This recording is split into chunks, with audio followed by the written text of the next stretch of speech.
Welcome to Conversations About Construction. I'm Dave Trafford. This podcast is produced and presented by the Residential and Civil Construction Alliance of Ontario. Members of the Alliance build your homes. They build your transportation networks and the systems that deliver safe, clean drinking water to your kitchen sink. This series will focus on industry innovations and solutions that support sustainable economic development and Ontario's world-class standard of living. In this episode, a 21st century solution to 20th century sewage systems. Our guests are Patrick McManus. He's the acting executive director of the Ontario Sewer and Watermain Construction Association, and Dennis Cancian, executive director at the Ontario Formwork Association.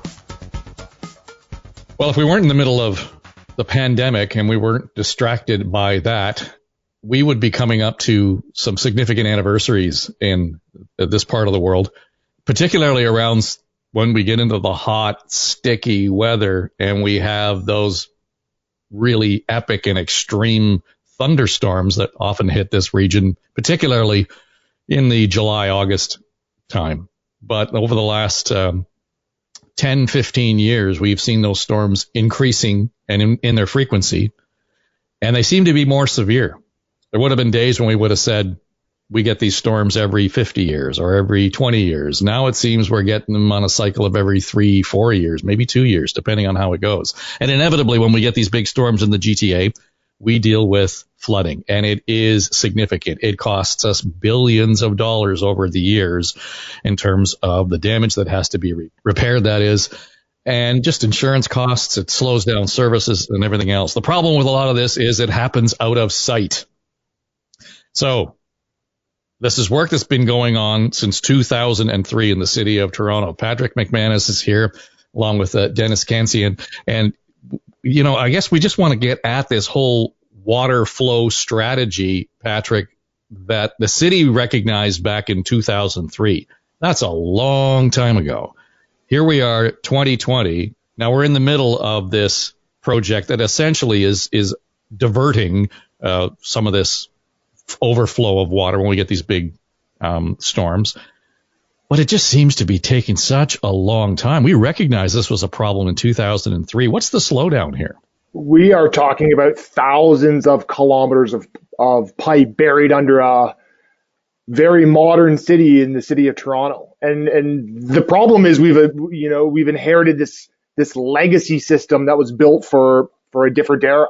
And we never our sewer system in Toronto was never meant to be used for the glass and steel towers that are dominating the skyline right now.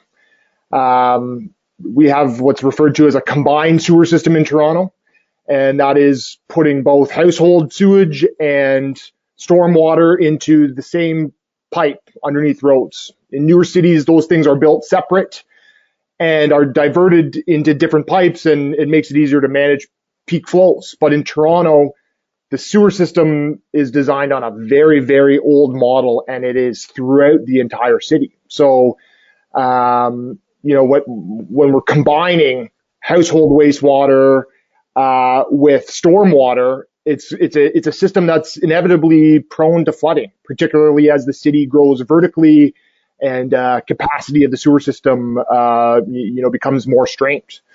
We never anticipated that this was the type of city that was going to grow around the sewer system that was initially constructed as the bones and arteries and veins of the city. So, short of digging up every sewage pipe in this city or in the region, what is the short-term or longer-term solution here?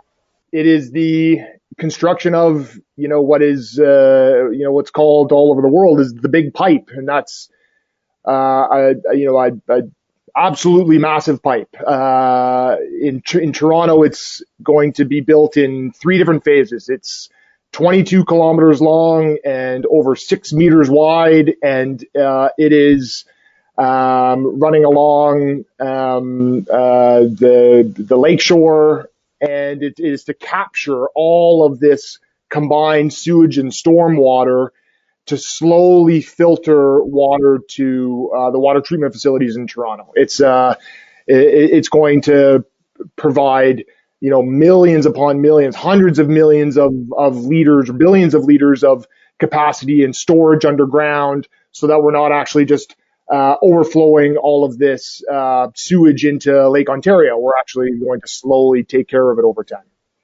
And when we do that, I guess the whole question then becomes, it's almost a race against time. It's a race against the climate as we move this forward.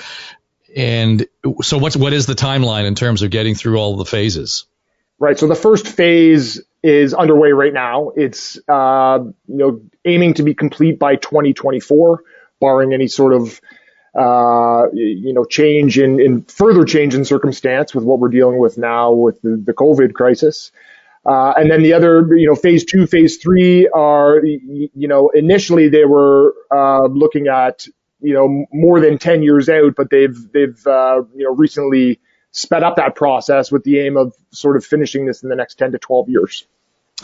So when we get into that stage, though, then I guess, Dennis, this is all about planning and how we're going to move this thing forward. We're not going to roll back the planning in terms of the density in Toronto or whatever that may be, some of the larger projects.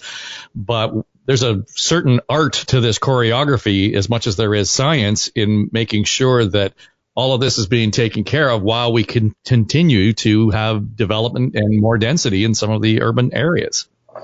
Yeah, we had a meeting with the city of Public Works, I think it was, regarding the sewage.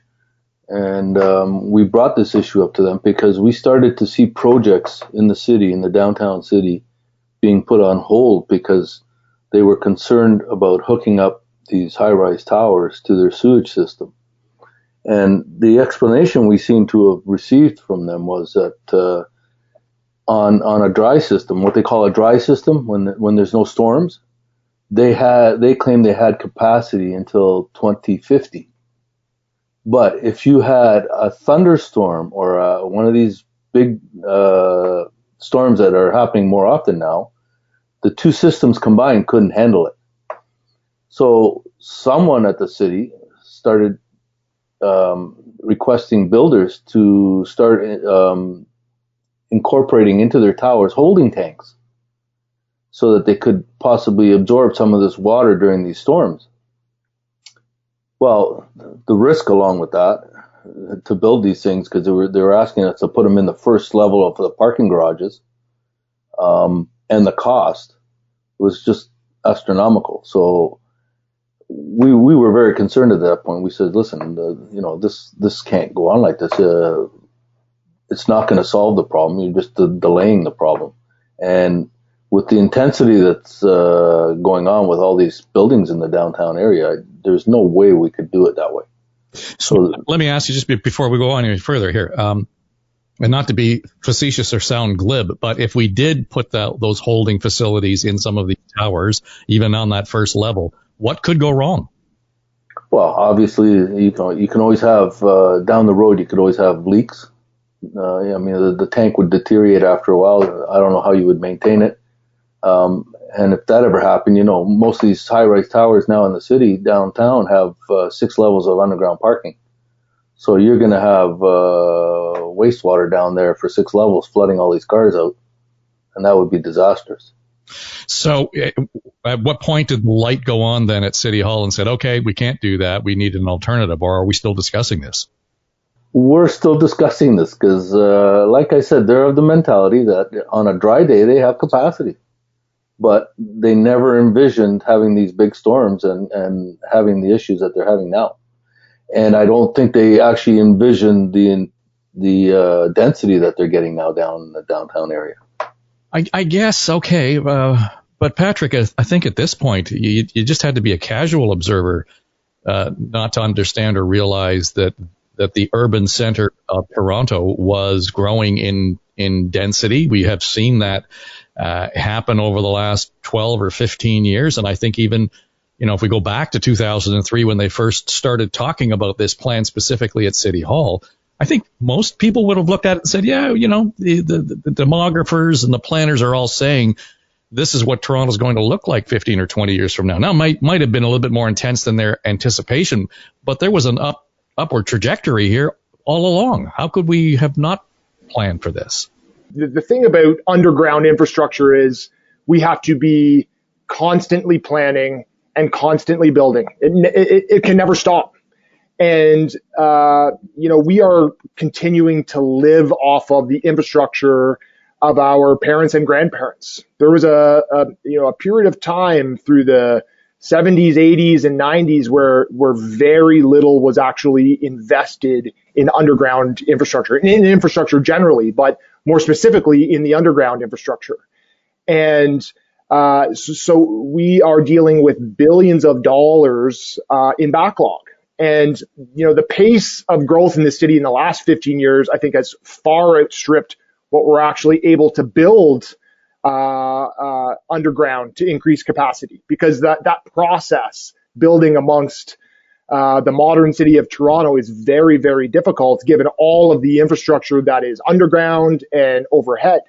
So it is, really it's a problem of past generations not investing enough, and now us playing catch up in addition to dealing with all of these significant expansion requirements. I mean, when you really actually look at it, looking forward, I know there are all sorts of estimates about how the city of Toronto is going to grow over the next 20, 25 years. 1 million people, 1.25 million people. I mean, you're looking at potentially adding 50,000 people per year to the population of Toronto. That's the size, the city the size of North Bay, Ontario, moving to the Toronto every single year for a quarter century. So imagine adding that volume of wastewater, produced by a city the size of North Bay on top of the Toronto system every single year for 25 years, because that's what we're effectively talking about.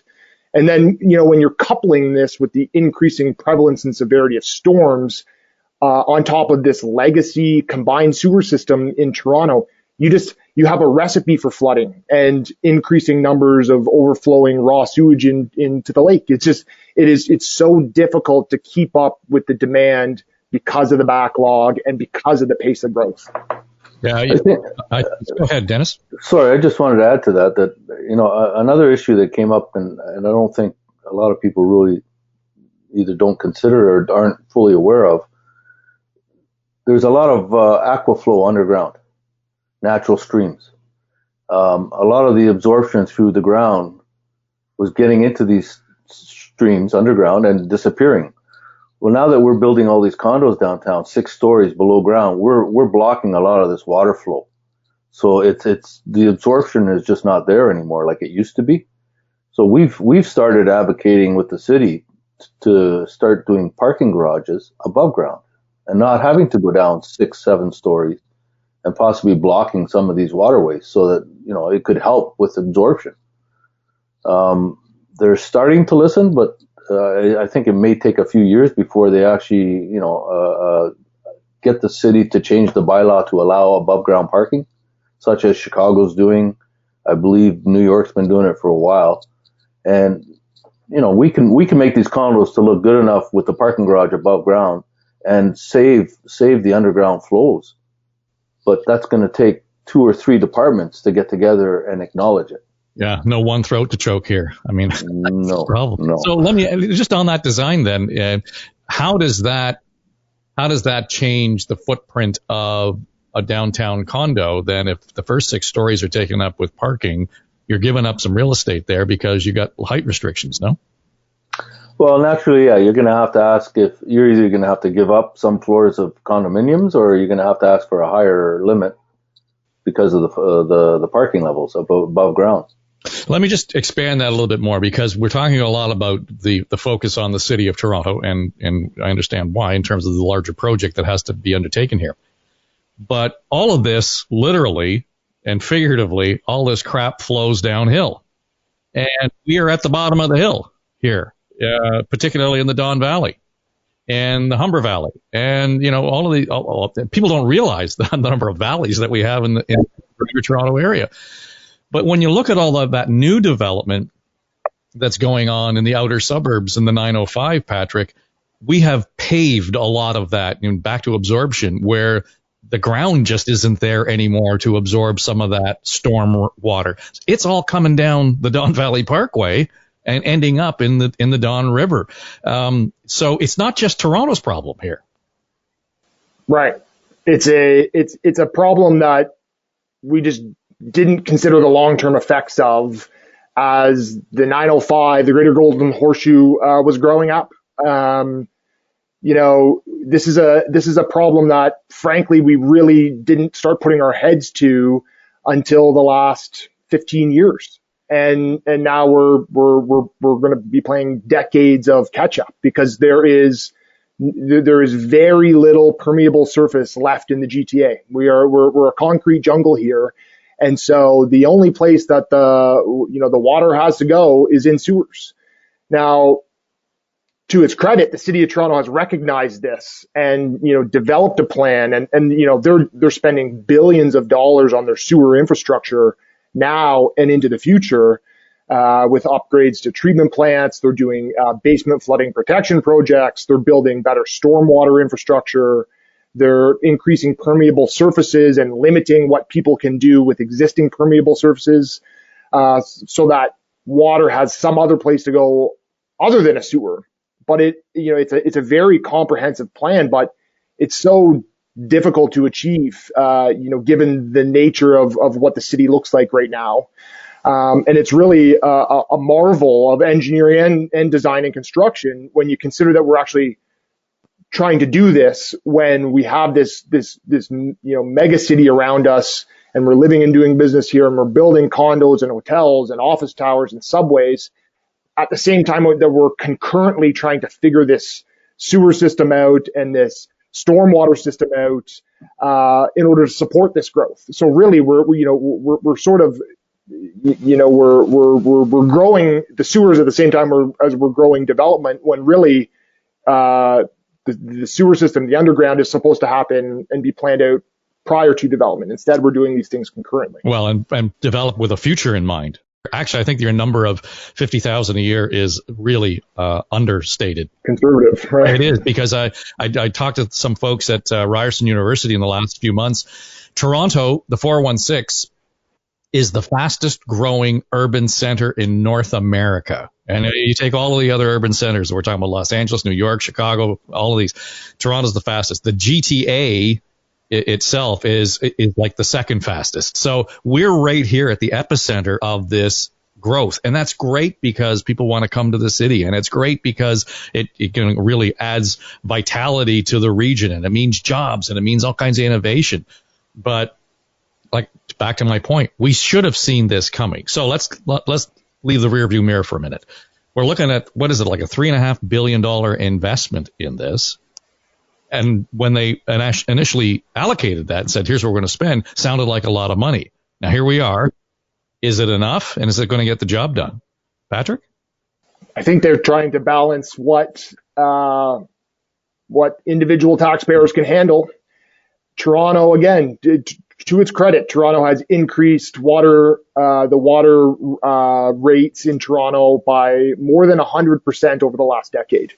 So they are certainly doing the appropriate amount of fundraising, and they're doing what they believe is hitting market capacity for construction.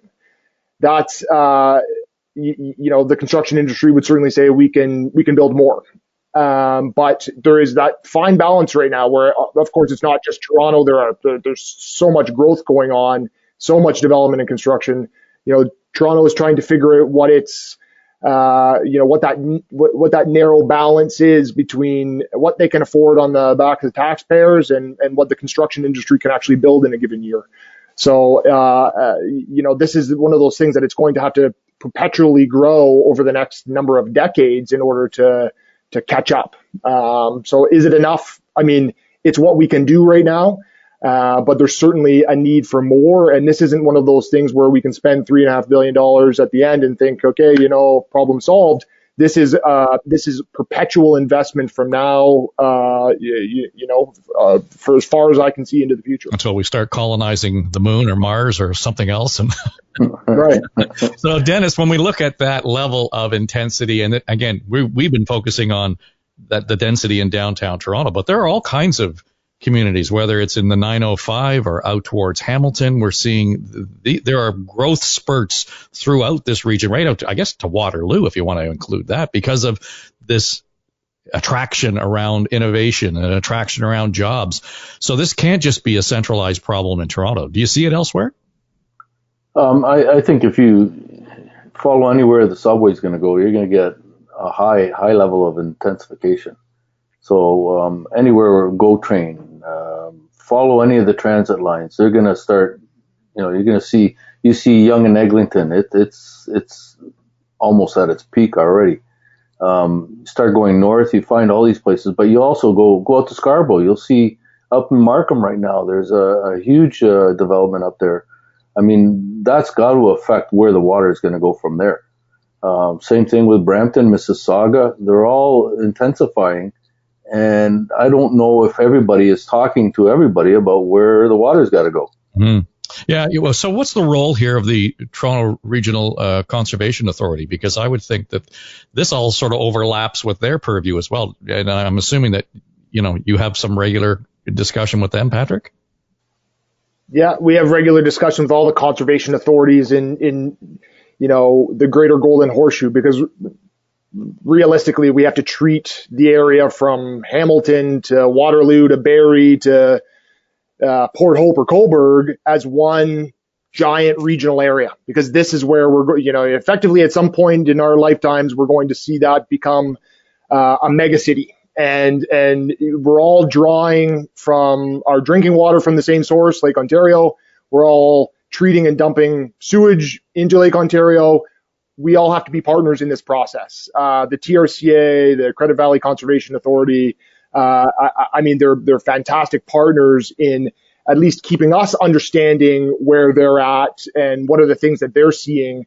But there are so many cooks in this kitchen that it's often difficult to keep everybody coordinated. So is the answer, and I was sort of joking when we said we just need one throat to choke, but do we not need a regional water authority to make sure that we're doing it right? Because we only got one chance here.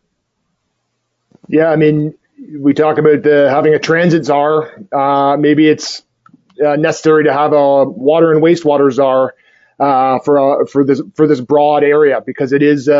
This is the hub of growth. This regional area in Ontario and in the country, and why it's so important. There's a reason why, if you've grown up in the GTA, you don't go swimming in Toronto beaches or anywhere along the lake after it rains, because it's due to capacity issues. We're dumping raw sewage into the lake on the regular, and we need to keep building residential developments to keep everything growing, this growing demand for the housing market, but it requires increased capacity, not just increased coordinated capacity in a city, but across this big regional area. It's a shame that we are dumping this enormous amounts of raw sewage into the lake, because we're a world-class city in a world-class region in a world-class country. And we're knowingly doing this because, we have not been able to keep up with the demand. It's the source of our drinking water. It's the area that we congregate and live around. We need to do better. We need to preserve this precious waterfront. We work with Swim, Drink, and Fish Ontario, and it is their slogan that we want Lake Ontario to be swimmable, drinkable, and fishable in the future. And the step one in this process is coordinating and stop dumping sewage into this lake. Yeah, I don't think you should get too many arguments there. Right. So Dennis, when we look at this, and practically speaking, you guys are having to sort of call an audible every once in a while to say, okay, here's how we're going to innovate the building of new condo towers, for example. All of that has a cost attached to it. Do you get a sense of first what the slowdown has been in terms of the projects, or what the additional costs have been as a result of this? Actually, our proposal we made to them would probably help. I don't know if it would reduce costs on our end, as in the structural construction, but I believe for a developer, not having to go down 6-7 floors into the ground would save them money and time, because we usually typically spend a good month per level down below ground coming out, and they spend a month per level going down. So you're looking at a year of construction just to get to the ground floor, where if we could just start one level down, they could probably knock off about 6-7 months off their schedule. We could be in and out faster, and doing the right thing. Does that change any of the standards around these towers when you only go down of one floor as opposed to 6? Not really. It's a matter of anchoring the building down. We can do it with piles or caissons. We don't go down 6 floors because you need to support the building. We just do it for parking spaces. Mm-hmm. And we've had a lot of discussions with the city. We said, we can build these garages to look like the rest of the building, so that it doesn't affect the architectural finishes. And we've even said that with the new mentality around automated vehicles, Uber, Lyft, you may not need these parking spots even after we build them above ground. We'll build them so that you can possibly convert them into commercial or residential space later on in the future. Yeah. Well, now you're dribbling into logic, so be careful there. Yeah. Well, yeah. I think on that point too, Dennis, I mean, this idea of digging down, there is a real pushback from the outlier municipalities when we dig down and truck that excess construction soil out of the downtown core. Nobody wants it. Yeah. And so the cost of digging it up and trucking it out, every year we're trucking it farther and farther and farther away to find a spot to actually place this excess soil. So, I mean, there's likely, cost savings attached to all this as well. So, should we leave this and be optimistic, you guys? What do you think? I don't know. I've learned a lot in the last half hour, but I don't know whether or not I should be optimistic about where this is going or be concerned. Dennis, what do you think? I don't think they have a choice. They've got to get on this, and they've got to do something about it. We're a growing city. It's not going to stop. We're constructing buildings right now. We're 3 years behind the sales. So it's not going away. It's got to be dealt with. Hopefully we can get enough different bureaucrats together to allow someone to look after it and get it done right. Patrick? It's going to be a disruptive process. To fix the sewer system in Toronto, we're talking about digging up roads in neighborhoods, on our arterial roads. We're talking about traffic congestion. We're talking about increased expense on your water bills. But it has to be done. It is so critical to resolving this flooding issue, which is only going to get worse as the city grows vertical. It's going to help resolve this dumping of sewage into our waterfront. It is critically important. It's going to take patience and resolve from the people in Toronto and in all the cities along the lake. It has to be done. There is no other choice. Thanks for joining us. This has been great. Thank you. Thank you. Thanks to Patrick McManus and Dennis Cancian for being our guests today. You've been listening to Conversations About Construction, and we'd encourage you to subscribe to the show wherever you get your podcasts and share it with your network. Conversations About Construction is produced for the Residential and Civil Construction Alliance of Ontario by iContact Productions. I'm Dave Trafford.